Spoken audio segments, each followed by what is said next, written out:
É triste, é duro, mas a gente tem que começar com essa notícia do Rio de Janeiro de que vai ser enterrada hoje a menina que morreu durante uma ação da Polícia Militar no Morro do Dendê, na Zona Norte. Eloá Passos, de apenas 5 anos, foi atingida por uma bala perdida no último sábado enquanto brincava dentro de casa. Segundo familiares, o tiro atravessou a janela do quarto, acertou a criança enquanto ela pulava na cama. Depois do caso, a Polícia Militar afastou o comandante do batalhão da Ilha do Governador. A gente tem mais informações ao vivo, direto do Rio, com o Pedro Dobal, que vai trazer todos os detalhes dessa investigação e também, né, Pedro, as homenagens à criança que serão feitas pela família, pelos amigos. Diga aí, bom dia para você. Pois é, Carla, bom dia para você, bom dia a todos que nos acompanham. Ela vai ser velada na manhã de hoje, essa menina de 5 anos que morreu depois de ser atingida por uma bala perdida na Ilha do Governador, na zona norte do Rio. O enterro de Eloá Passos está marcado para 1h30 da tarde no cemitério da Cacuia, que fica ali também na Ilha do Governador. A menina brincava dentro de casa, no Morro do Dendê, quando o tiro atravessou a janela do quarto onde ela estava. Ela foi baleada no peito, chegou a ser socorrida, mas não resistiu. A mãe de Eloá, Ana Cláudia, afirma que o disparo que atingiu a menina partiu da Polícia Militar. A viatura da Polícia Militar passou mandando tiro. Foi aí nessa hora que a bala atingiu a janela, ao vidro da janela, e acertou ela. E daí eu fui ver, quando eu fui ver, ela estava já caída em cima da cama. A Eloá era muito extrovertida, gostava de brincar. Ela era muito alegre, era muito feliz. Ela era uma criança muito que chegava no local, as pessoas, todo mundo gostava. A tia da menina, Lidiane Passos, também criticou a atuação das forças de segurança do Estado, disse que elas não têm preparo para atuar dentro das comunidades cariocas. É muita crueldade, o Estado é muito covarde, está muito despreparado, sabe? Tem matando inocentes, crianças, adolescentes. Semana passada foi um menino, hoje foi Eloá. Simplesmente a polícia vem e mata um inocente. Pra quê? Então pra que tem a polícia no Estado, sabe? Se não tá protegendo, se não tá acolhendo a gente, só tá matando. Pra quê? A menina estava brincando no quarto dela, na cama dela, quando foi atingida por essa bala perdida. Um adolescente de 17 anos também morreu nessa ação da Polícia Militar, que diz que ele estava na garupa de uma moto, que não teria obedecido a uma ordem de parada, teria resistido a uma abordagem. Segundo a PM, esse adolescente também estaria com uma arma e depois desse caso, o comandante do batalhão da região foi afastado do cargo. Representantes da Ouvidoria Nacional de Direitos Humanos devem se reunir com membros das ouvidorias de polícia para discutir esse caso e também outros episódios recentes de violência policial. O encontro foi determinado pelo ministro dos Direitos Humanos e da Cidadania, Silvio Almeida. Na semana passada, a gente lembra, um adolescente de 13 anos também morreu na Cidade de Deus, na zona oeste do Rio, também durante uma ação da Polícia Militar. Segundo o Instituto Fogo Cruzado, com a morte de Eloá, sobe para 16 o número de crianças baleadas na região metropolitana do Rio. Só nesse ano, 7 vítimas morreram, 6 por bala perdida. E aí, Dobal, quando a gente olha para esses números, e são números que têm rosto, que têm nome, que têm família por trás, são números que já superam em muito os números registrados no mesmo período do ano passado, né? São números realmente chocantes em relação ao Instituto Fogo Cruzado. Nesse ano, são 16 casos de bala perdida registrados e na região metropolitana, só na região metropolitana, apenas nesse ano, 6 desses casos são por bala perdida, 7 vítimas morreram. A gente precisa reagir a isso, como sociedade, com cobranças vigorosas e amplas ao governador do estado. Não é possível que a gente continue empilhando as histórias de dor e de luto dessas famílias que perderam seus filhos de uma maneira banal, dentro de casa, como no caso da Eloá, em troca de tiros. Aliás, a gente tem conhecido demais o destino dessas balas, as tais perdidas, que encontram um corpo ou a cabeça de alguém, mas a gente pouco sabe da origem, né? A gente precisa sempre aguardar o trabalho da perícia, sem dúvida nenhuma. Mas é o seguinte, logo vem o argumento de que para a polícia realizar suas ações de combate ao crime organizado no Rio de Janeiro e entrar em comunidades não tem outro jeito que não quebrando ovos. É fácil pensar assim quando esses ovos quebrados não são o seu filho ou a sua filha. O trabalho da polícia não é matar, é prender. né? Então é inaceitável que essas mortes por bala perdida tenham dobrado nesse ano em relação ao mesmo período do ano passado. Alguma coisa precisa acontecer que não seja a repetição dessas histórias. Tem poucos dias que a gente estava aqui lamentando e chorando junto com a família a morte do menino de 13 anos que morreu ali na Cidade de Deus em condições muito parecidas. Não dá para achar normal. A gente não pode se acostumar a isso. E esse não é um discurso anti-polícia, antes que os ouvintes comecem a escrever. De jeito nenhum. O trabalho da polícia é fundamental, é essencial. Os policiais estão expostos a riscos tremendos, até por isso a forma, a estratégia precisa ser revista. Imaginem, dia desses eu falei disso aqui, né? Imaginem esse tipo de morte acontecendo no Leblon, com uma criança uniformizada, com o uniforme de uma escola renomada. Imaginem o tamanho do escândalo. Então, nesses casos, a gente precisa fazer o mesmo tipo de escândalo. Não dá para ser normal. Não dá para a gente se acostumar a isso. Mudando de assunto, a Polícia Federal pode ouvir nessa semana Jair Bolsonaro e a ex-primeira-dama Michele sobre o esquema de venda de joias recebidas de autoridades estrangeiras.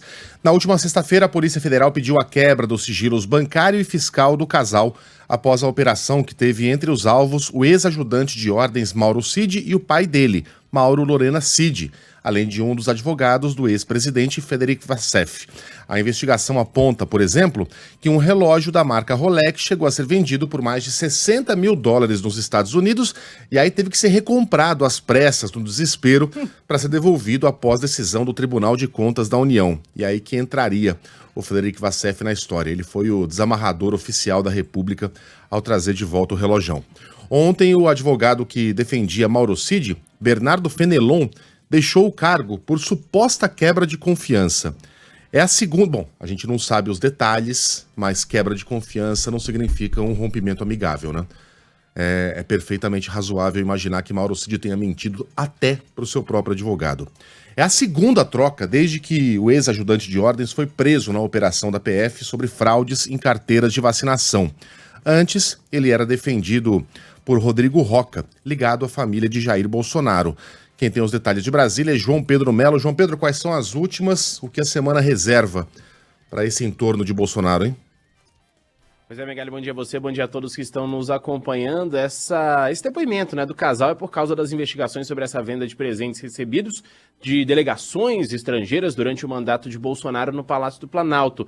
A Polícia Federal já pediu ao Supremo as quebras de sigilo bancário e fiscal do ex-presidente, da ex-primeira-dama, e agora quem está analisando esse ponto é o ministro Alexandre de Moraes. Pessoas próximas a ele dizem o seguinte, que essa decisão será tecnicamente e juridicamente bem fundamentada. Esse caso está sendo tratado, na verdade, com cautela, principalmente diante das afirmações do ex-presidente Jair Bolsonaro de que estaria sofrendo perseguição política. Colegas de Moraes já tiveram acesso às investigações sobre as joias e disseram que há uma riqueza de detalhes na apuração a respeito dessa questão da Polícia Federal e que foram definidas por esses ministros, por esses colegas de Alexandre de Moraes como categóricas. Alguns pontos chamaram a atenção, principalmente essas mensagens do Cid para o pai dele, o general da reserva Lorena Cid, em que ele diz o seguinte, que teria ali, em determinado momento, cerca de R$25 mil, que deveriam ser colocados para o presidente da República na época, né? Ou seja, para Jair Bolsonaro,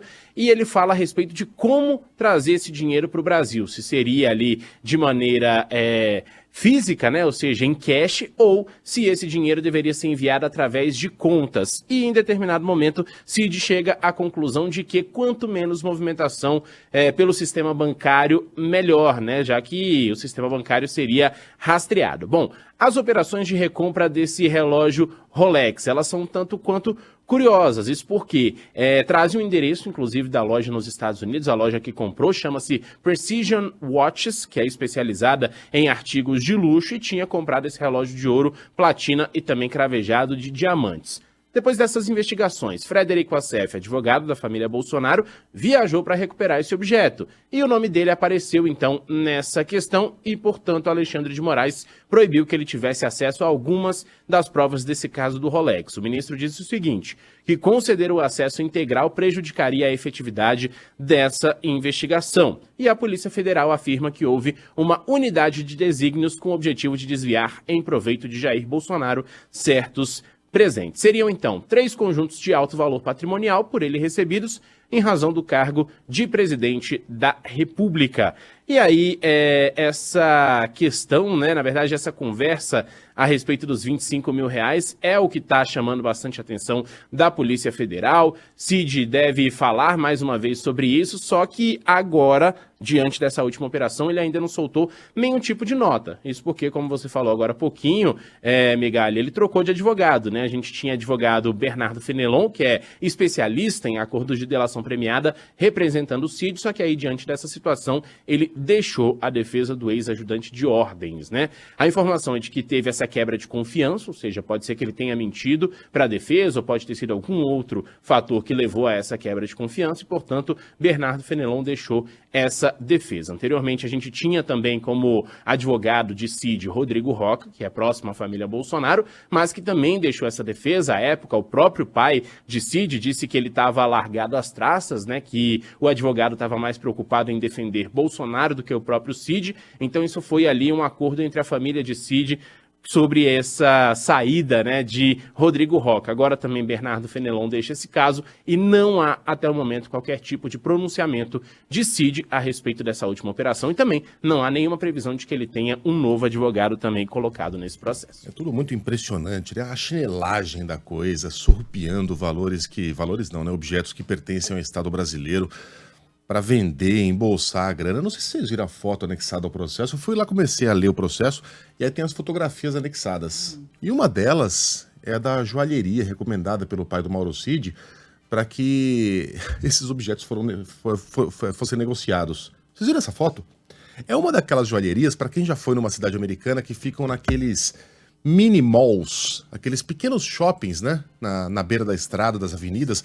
Aqueles em que você vai, tem um McDonald's, tem um Arby's, tem quase sempre uma academia bem vagabunda e um monte de loja que vende quinquilharia. Mas você olha aquilo, não tem nada que te interesse ali. E sempre tem um lugar que compra e vende joias. Jewelry. Você olha de longe, não parece, né? Porque você pensa, alguém te fala joalheria, você pensa na Tiffany's. Você pensa numa loja de... Não. Essa é uma daquelas lojas que a gente vê em filmes, em que chega um cara todo curvado, desesperado, com uma aliança, com os nomes raspados, tentando vender desesperadamente para comprar droga. Uma dessas lojas de penhores que o cara vai lá colocar, olha esse relógio meu avô me deu, quando o cara tá completamente desesperado com a máfia atrás dele, o cara oferece R$400 com um palitinho na boca. Você não pode fazer isso é uma relíquia, $400. E o cara sai lá, pô, 400, ainda preciso de mais 2.500. É esse tipo de lugar que era frequentado por essa gente, general de 4 estrelas. E aí, para surpresa de ninguém, não vou me alongar no assunto, porque, enfim, todo mundo já tá sabendo o que aconteceu, não vou ficar fazendo discurso indignado.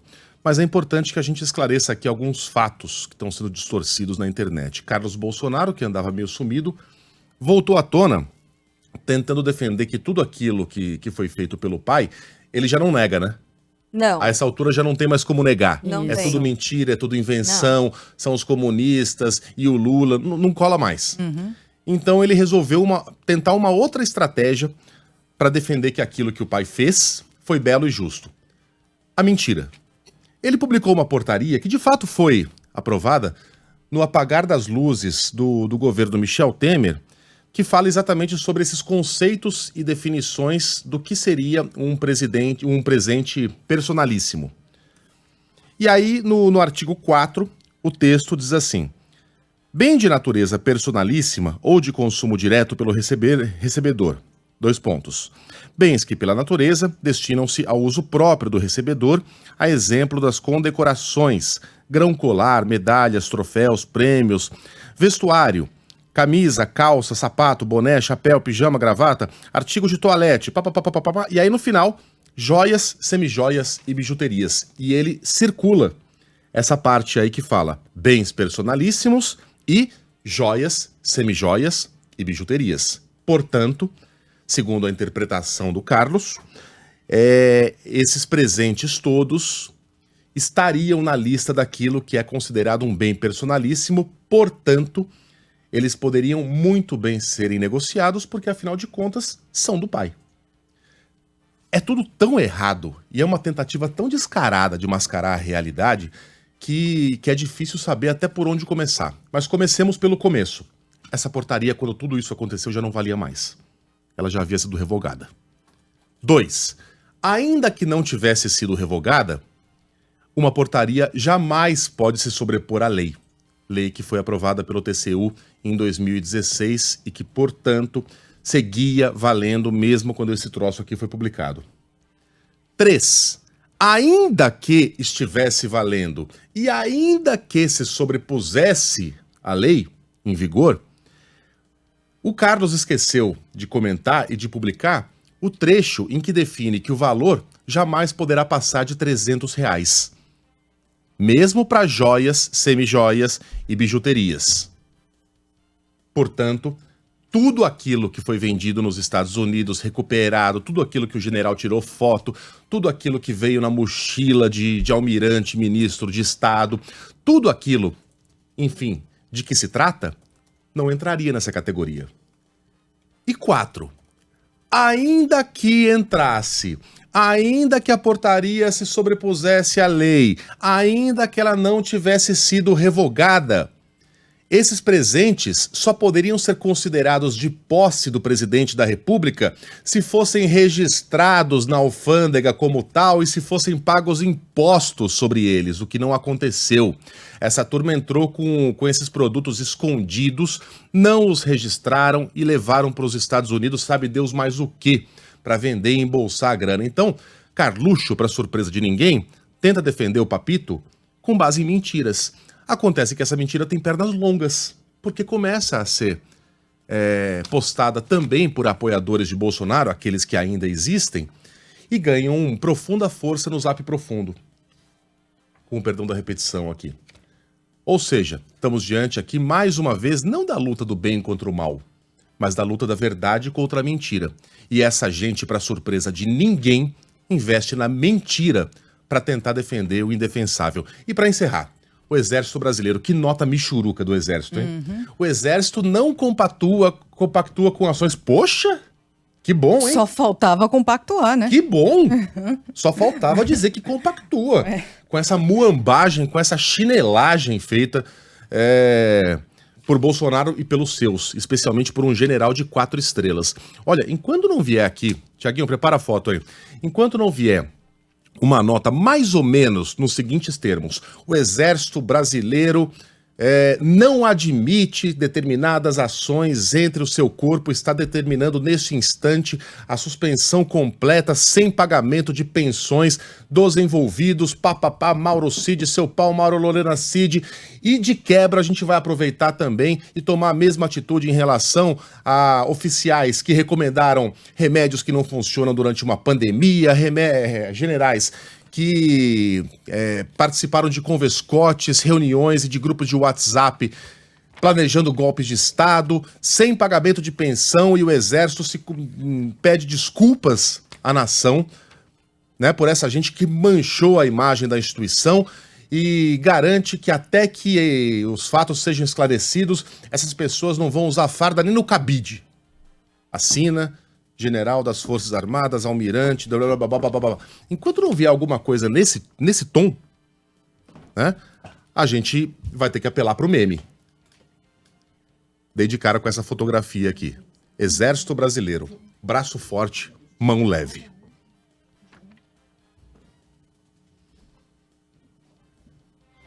Valeu, JP. Valeu, até mais, pessoal.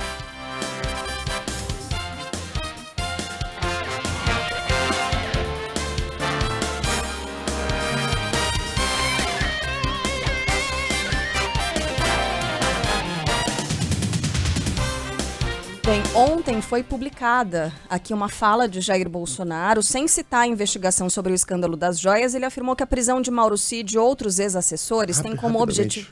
Essa fala é antiga, tá? É do dia de 1º de agosto. Mas a Carla falou que foi publicada ontem. Desculpa, Carla. Publicada ontem, mas só para esclarecer. Tudo isso foi dito pelo Bolsonaro antes da operação da última sexta-feira. A Carla falou. Perdão. Vamos lá. Segundo Bolsonaro, isso tem como objetivo forçar uma delação premiada. Essa declaração que foi dada, né, para um canal bolsonarista no YouTube, o ex-presidente ainda lamentou o que chamou de sofrimento de pessoas que estão presas pelos atos de 8 de janeiro. Logicamente, não esquece o sofrimento das 200 e poucas pessoas, são 6 meses presos. Eu tenho 2 auxiliares meus direto presos há 90 dias. Tem 2 que não eram diretos meus, mas estão presos ainda, são da ativa, o Cid mais o Sargento Reis, cuja punição, se fossem culpados, pode até ser, não sei, não seria passível dessa preventiva que estão sofrendo agora. O objetivo é sempre aquela história, uma delação premiada, vai delatar o quê? E a outra é me atingir. Ainda ontem, Frederic Wassef divulgou uma nota. Disse que, como advogado de Jair Bolsonaro, está sofrendo mais uma vez uma campanha de fake news e mentiras de todos os tipos, além de informações contraditórias e fora do contexto. Ao contexto aí. Ele afirma ter sido acusado falsamente de ter um papel central no suposto esquema de venda de joias, mas diz ser vítima de uma armação. Frederic Wassef ressalta que só tomou conhecimento da existência dos itens no começo do ano, pela imprensa, quando ligou para Jair Bolsonaro e o ex-presidente o autorizou a dar entrevistas e divulgar uma nota. O advogado afirma que nunca vendeu, ofereceu ou teve posse de qualquer joia e nunca participou de nenhuma tratativa ou auxiliou qualquer venda, direta ou indireta. Nas redes sociais, um dos filhos de Bolsonaro, o Carlos Bolsonaro, afirmou que o ex-presidente cumpriu todas as recomendações do Tribunal de Contas da União no caso envolvendo as joias que recebeu de presente da Arábia Saudita. Megali estava citando aqui, o vereador alega que o entendimento sobre o que é item de natureza personalíssima mudou. Né? E é o que o Megali falou aqui, Mentira. Que o pai devolveu os itens após a decisão do TCU. Aliás, é engraçado como essa gente tenta distorcer, né, a realidade. O meu pai cumpriu tudo que o TCU cumpriu depois que o TCU descobriu o desvio, descobriu que as joias foram roubadas. Cadê o relógio? Devolve aí! Foi o que o TCU falou.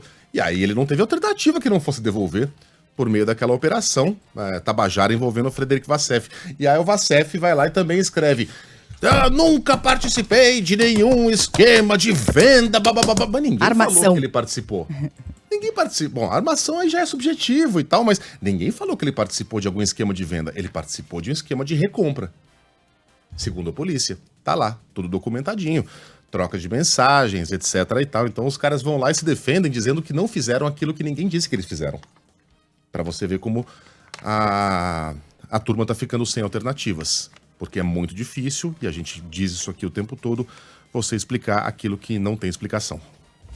Uma reunião de líderes marcada para hoje pode destravar a votação do novo marco fiscal na Câmara. Detalhes com André Viana. O presidente da Câmara dos Deputados, Arthur Lira, informou que os líderes partidários vão se reunir com técnicos da Casa para debater as alterações do Senado no novo marco fiscal nesta segunda-feira. O relator da matéria, deputado Cláudio Cajado, também deverá participar do encontro para decidir o encaminhamento do projeto, que ainda não tem previsão de votação. A reunião está marcada para as 7 horas da noite. A Câmara precisa analisar 15 emendas do Senado ao projeto do regime fiscal, que inclui alterações como a exclusão dos limites de despesas com o Fundo Constitucional do Distrito Federal e com o Fundo de Manutenção e Desenvolvimento da Educação Básica. Cajado já havia afirmado anteriormente que também deve apresentar a nova versão do texto hoje e continua defendendo a inclusão dos fundos. A meta do governo é aprovar o novo marco fiscal antes da votação da Lei de Diretrizes Orçamentárias de 2024, que deve ser definida até o fim de agosto. Caso contrário, a LDO terá que ser analisada com base no teto de gastos, o que limitaria o orçamento para o próximo ano. Sem a votação do marco fiscal, a expectativa é que o presidente Lula bata o martelo nessa semana sobre as trocas na esplanada dos ministérios. PP e republicanos, ambos do Centrão, já indicaram os nomes de André Fufuca e Silvio Costa Filho, mas não se sabe ainda quais pastas devem ocupar. E em meio às negociações com o governo, o PP lançou uma ofensiva para tentar se fortalecer no Congresso e ampliar a bancada. O partido mira principalmente o PL do ex-presidente Bolsonaro. Atualmente, a legenda, presidida pelo ex-ministro bolsonarista Ciro Nogueira, reúne 49 deputados, sendo a 4ª maior sigla na Câmara. O plano é atrair pelo menos 3 integrantes do PL e negociar com parlamentares de outros partidos menores. E aí, com isso, o PP se aproximaria do União Brasil, que tem 59 deputados e a 3ª maior bancada na casa. No Senado, a Comissão de Assuntos Econômicos começa a analisar amanhã a PEC da reforma tributária. Mais de Brasília, com Karine Nogueira. A Comissão de Assuntos Econômicos começa a partir de terça-feira os debates sobre reforma tributária. O ciclo de reuniões no Senado deve explorar temas como a simplificação e desburocratização tributárias e o imposto sobre valor agregado do ponto de vista da indústria e do comércio. Aprovada no mês passado pela Câmara dos Deputados, a proposta de emenda à Constituição começou a tramitar no Senado na semana passada, tendo como relator o senador Eduardo Braga, do MDB do Amazonas. Amazonas, que deve apresentar o plano de trabalho na próxima quarta-feira. O texto da reforma tributária vai passar primeiro pela Comissão de Constituição e Justiça e depois pelo plenário.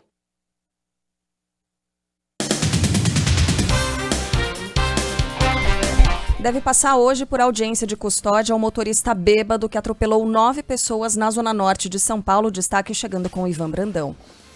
É isso, Carla. Esse caso a gente tem as imagens aí, aconteceu no final de semana e pegou muita gente de surpresa. Felizmente, por incrível que pareça, os ouvintes que estão agora acompanhando a gente pelo YouTube, não houve feridos mais graves, né? Esse homem está preso, ele atropelou 9 pessoas no total, enquanto estava dirigindo alcoolizado aqui na Vila Maria, zona norte da capital paulista.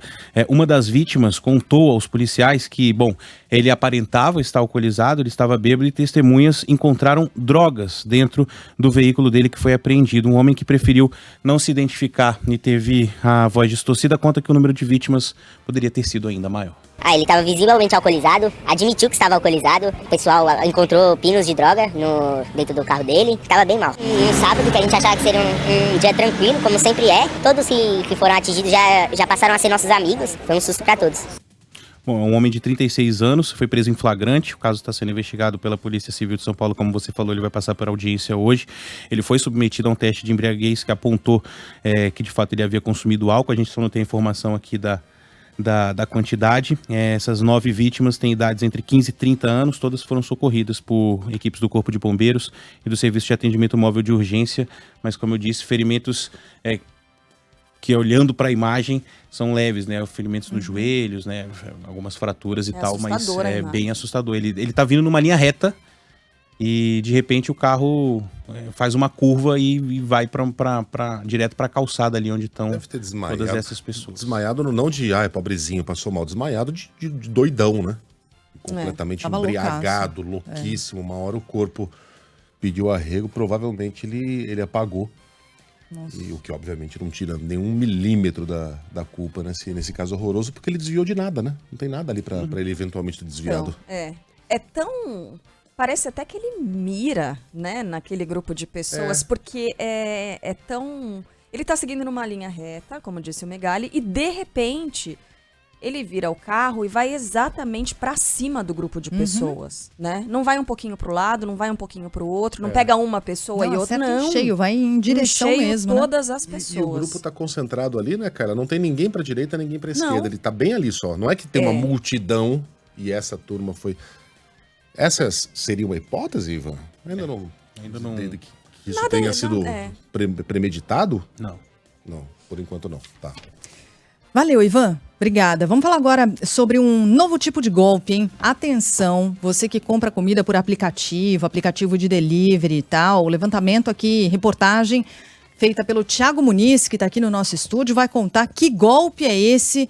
A gente precisa ficar bem de olho, né, Thiago? Bom dia pra você. Bom dia, Sheila. Bom dia a todos. O pior é que esse golpe não adianta ficar de olho. É muito complicado. Criminosos estão criando contas falsas de restaurantes conhecidos para enganar os clientes. Uma ouvinte de São Paulo que preferiu não se identificar sofreu um prejuízo de R$3.000. Ela fez um pedido no iFood no começo do mês, num estabelecimento tradicional da zona sul da capital paulista, que ela já conhecia, tinha feito pedidos outras vezes e tinha chegado tudo certo. Só que dessa vez, o perfil, bem parecido com o cardápio e tudo mais, não era do restaurante verdadeiro, era de um estabelecimento falso. Clonaram o perfil com tudo que tem direito. Cardápio, acompanhamento do motociclista, logo, tudo que tem direito. Então, por isso você falou, Sheila, pra ficar de olho, mas... Como? Difícil, né, de identificar. E aí, o que aconteceu? Chegou o falso entregador na porta do condomínio dela, aí ela até tinha colocado o meio, a gente tem as imagens aí de câmeras de segurança, ela tentou no primeiro momento fazer o pagamento pelo celular como estava acordado, aí como o entregador era falso, não deu certo, e aí esse criminoso... sugeriu o pagamento por meio de cartão, aí ele pegou o cartão dela e arrancou o celular da mão dela do outro lado do portão. Ela então conta mais a respeito. Eu estava com o celular na mão, chegou uma mensagem para mim de uma tentativa de fraude, né, de golpe de uma compra de 5 mil reais. Aí nesse momento eu assustei, né, porque eu olhei e falei, nossa, uma compra de 5 mil reais? E aí nesse momento ele furtou meu celular, e meu cartão estava junto, então ele foi embora com o meu celular, com o cartão de crédito. Saiu de moto, estava do lado de dentro, né, do prédio, né, atrás da grade, e ele estava do outro lado. A primeira compra de 3 mil reais foi autorizada pelo banco sem o envio de mensagem no celular. Ela tentou buscar auxílio pelo site do iFood, mas o atendimento foi finalizado com uma mensagem dizendo que a responsabilidade era do restaurante, que não existe. A ouvinte ligou para o Banco Santander para cancelar a compra minutos depois do roubo, mas o atendente alegou que não poderia fazer nada por se tratar de um caso de segurança pública. Nós identificamos a ocorrência desse tipo de golpe no Rio de Janeiro. O analista de TI, Vitor Gomes, também foi enganado no golpe do restaurante falso. Paguei pelo Pix do iFood, só que não me entregaram, entendeu? O restaurante tinha menu, tinha comentário positivo, negativo, mas nada informando que tinha alguma coisa errada com o restaurante. Tinha uns 20, 30 comentários. Após ser procurado pela Band News FM, o iFood entrou em contato com os clientes e afirma estar prestando suporte a eles. No entanto, a empresa não respondeu como que os criminosos podem inserir dados falsos na plataforma e ter o registro do restaurante fake aprovado, mas diz investir em tecnologias para análises mais rigorosas. O Santander, em nota, manteve o posicionamento de que se trata de um caso de segurança pública e afirma que realiza campanhas sobre prevenção a golpes. A Polícia Civil de São Paulo está investigando o caso da nossa ouvinte. Vale ressaltar que a gente também ouviu o presidente da Comissão de Defesa do Consumidor da OAB de São Paulo, Jesualdo Eduardo Almeida Júnior, e ele afirma que as duas empresas aí citadas, tanto o iFood quanto o Santander, têm responsabilidades, sim, pelo que é colocado nesses casos aí. Tanto o iFood por estar prestando um meio incorreto, quanto o banco, no caso, por não fornecer medidas de verificação mais concretas ou evitar uma compra que claramente estava fora dos padrões da consumidora.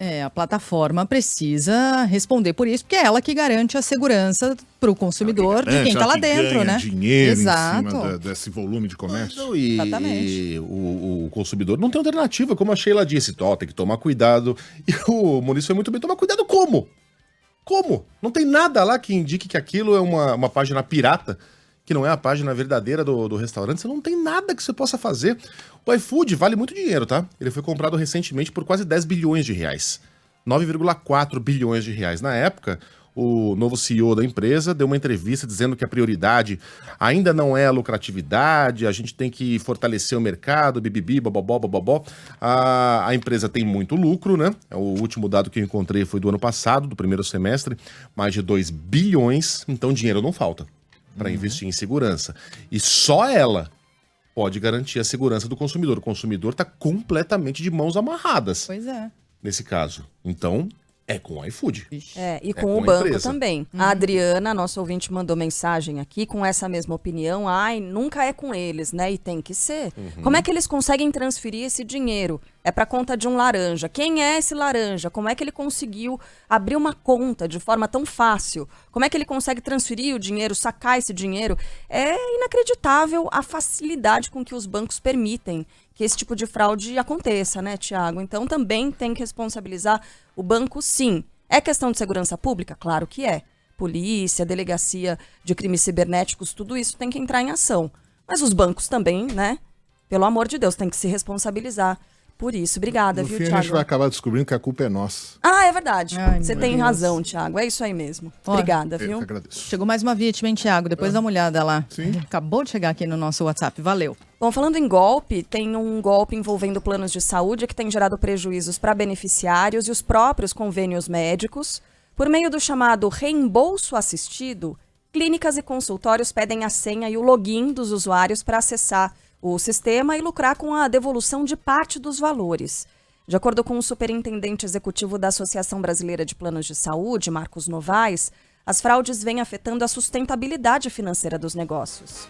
O reembolso cresceu muito mais do que qualquer outra despesa assistencial coberta pelo plano de saúde. Então, boa parte desse crescimento, de fato, são as fraudes que se intensificaram muito. É motivo também para demissão de justa causa. Você está lesando a empresa em que você trabalha. Entre 2019 e 2022, o volume gasto com reembolso quase dobrou, saltou de 6 bilhões para mais de 11 bilhões de reais. Segundo a diretora da FenaSaúde, Vera Valente, as fraudes têm causado um aumento nos preços dos planos de saúde. Porque você está chegando num limite da sustentabilidade, um limite do que as pessoas podem pagar em forma de reajuste. E isso tudo está impactando. Para tentar evitar o crescimento dos golpes, as empresas têm apostado em reconhecimento facial e inteligência artificial para liberar os reembolsos. O Ministério da Educação deve finalizar na semana que vem a proposta com mudanças para o novo ensino médio. O texto foi preparado após a consulta pública aberta pelo MEC, que ouviu professores, diretores e estudantes e deve ser enviado ao Congresso. Mas um dos pontos ainda causa polêmica, aliás, não só um desses, né?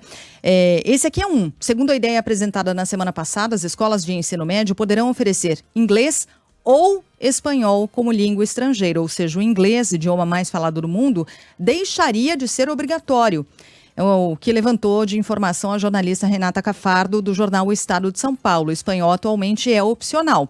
Após a publicação da reportagem, o diretor de Educação Básica do MEC, Alexandro Santos, afirmou que na versão final não haverá suspensão da obrigatoriedade do inglês, mas uma indução para a priorização do espanhol como segunda língua estrangeira no ensino médio. Só para acrescentar, também tem outra questão pegando, outra polêmica em relação à carga horária. Anteriormente, a carga mínima era de 800 horas aula por ano, totalizando 2.400 horas no ensino médio completo. Agora, pelo novo modelo, carga horária aumenta, deve alcançar 3.000 horas no final dos 3 anos, e o que dificulta a vida do jovem estudante que precisa trabalhar no contraturno. Essa é uma outra questão pegando. A apuração da Cafardo é bastante confiável, é uma referência no jornalismo de educação. E é engraçado a gente ver algumas reações na internet de defensores do governo e da proposta, dizendo que não, isso é fake news. Não é que o inglês vai deixar de ser obrigatório, é que agora o aluno poderá escolher entre inglês e... Bom, essa é a definição de deixar de ser obrigatório, né? Você poder escolher se cursa o inglês, que é a língua mais falada do mundo, ou não, né? Ou a tentativa de ridicularizar a língua inglesa. Então a prioridade do governo deve ser garantir que todo mundo possa ir para Disney. Como se a utilidade de você saber falar a língua inglesa seja visitar a Flórida. Não. O inglês é importante para negócios, o inglês é importante para comunicação, goste ou não. É a língua mais falada do mundo e é a língua dos negócios, né? É a língua mais utilizada do planeta, aqui na China, na Europa, nos Estados Unidos e na Disney também. Isso é um fato que você negá-lo não vai ajudar muito no debate público. Bom, vamos falar sobre os aeroportos. A restrição de voos no Santos Dumont, no Rio de Janeiro, pode impactar aeroportos paulistas e interferir até no preço das passagens. Interferir para baixo, Roberta Russo? Seria bom, né? Seria ótimo. Que ótima, né? Notícia, conta aí. Bom dia, gente. Pois é, inclusive a Prefeitura de Guarulhos afirmou que promete acionar a Justiça. Essa regra que passa a valer em 2 de janeiro e apenas voos saindo de Congonhas poderão pousar no Santos Dumont. É um desafio para as companhias aéreas que mantêm pelo menos 32 voos diários de Guarulhos para o Santos Dumont, além de ligações entre Viracopos, em Campinas e Ribeirão Preto, no interior. Para transferir esses voos para Congonhas, as empresas teriam que remanejar rotas e retirar opções que atualmente atendem outros destinos. Sem capacidade para novos voos, Congonhas pode perder conectividade e o preço das passagens para outros destinos pode subir. É o que explicou para a gente o presidente do Instituto Brasileiro de Aviação, Francisco Lira.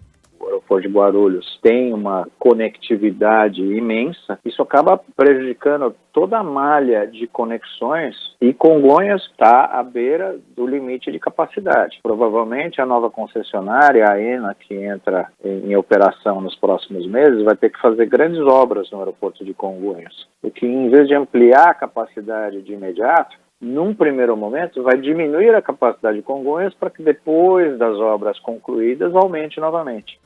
Francisco Lira também afirma que seria mais eficaz oferecer subsídios para as companhias que optarem pelo Galeão e não forçar as mudanças. Com o aumento dos voos no Aeroporto Internacional do Rio, companhias aéreas internacionais podem se ver incentivadas a alterar rotas que atualmente pousam em Cumbica, em Guarulhos, e é a partir dessa possibilidade que a Prefeitura de Guarulhos estima uma perda de arrecadação de até 10 milhões de reais com a redução da importância do Terminal Internacional de São Paulo. A gente lembra que o Galeão fica a 12 quilômetros do centro do Rio, exige que os frequentadores passem por vias cercadas por favelas, o que aumenta o clima de insegurança dos passageiros. As companhias Latam, Gol e Azul afirmaram que ainda estão avaliando as mudanças na malha aérea e que alterações serão comunicadas oportunamente. Obrigada, Rô. Valeu, gente. Bem, já a gente vai trazer destaques internacionais, o incêndio florestal mais letal dos últimos 100 anos nos Estados Unidos. A gente vai trazer essas informações e também as primárias na Argentina. Já tudo isso aqui na nossa programação. Antes, tem esporte. Tem mulher na área, na Band News FM. Oferecimento Visa, apoiando mulheres no esporte há mais de 20 anos. Escolha jogar com ela. Espanha e Suécia decidem amanhã a primeira vaga na final da Copa do Mundo Feminina de Futebol. O jogo será na Nova Zelândia a partir das 5 da manhã, horário de Brasília. Na outra semifinal, Austrália e Inglaterra se enfrentam na quarta-feira, às 7 horas da manhã. A gente tá perdendo todos os nossos times, né? A gente era Brasil, o Brasil não tinha mais. A gente é Colômbia não tem, a Jamaica, não tem mais. Austrália, né? Austrália? Vamos com a Austrália? Vamos de Austrália, né? Gente, eu vou... Não? Será? Já que a gente eu quero ganhar pelo menos uma. Já que a gente tá numa sequência vencedora, né? Eu vou de Espanha, quero ganhar pelo menos uma. Eu tava nesse pensamento, imaginando a França lá na frente, né? Perdi também. Não, era Espanha. O problema foi que Espanha e Holanda cruzaram, né? Pra mim, essa era a final. Essa era a final. Espanha? Espanha. Tá, eu vou continuar com as australianas.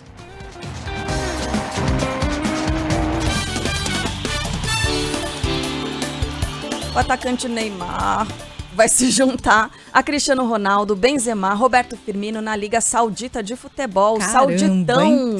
Sheila Magalhães. Sauditão 2023. Caramba, ele tá de saída do PSG, aceitou a proposta do Al Hilal, vai ganhar mais de 400 milhões de reais por temporada. Fala, Aline Fanelli.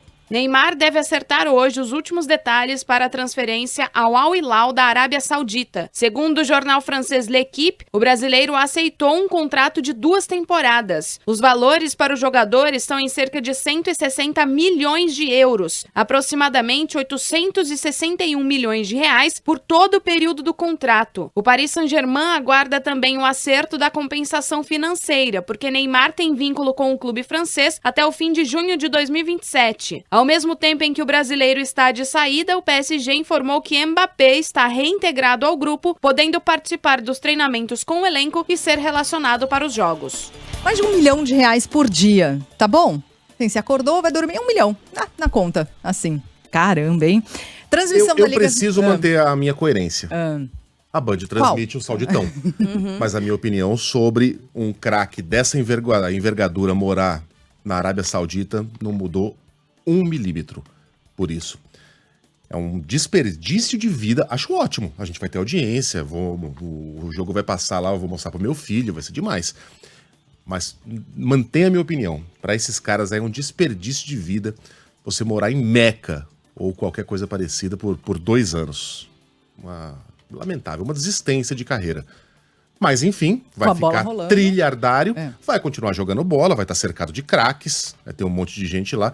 O campeonato vai chamar a atenção, porque tem muita gente boa. E pra gente aqui da casa é ótimo. É isso. Valeu, fazia tempo que o Neymar não fazia nada positivo pra gente. Valeu, Neymar! A Band te ama. Boa, Neymar! Transmissão da Liga Saudita. Você acompanha na tela da Band e no canal Band Esportes.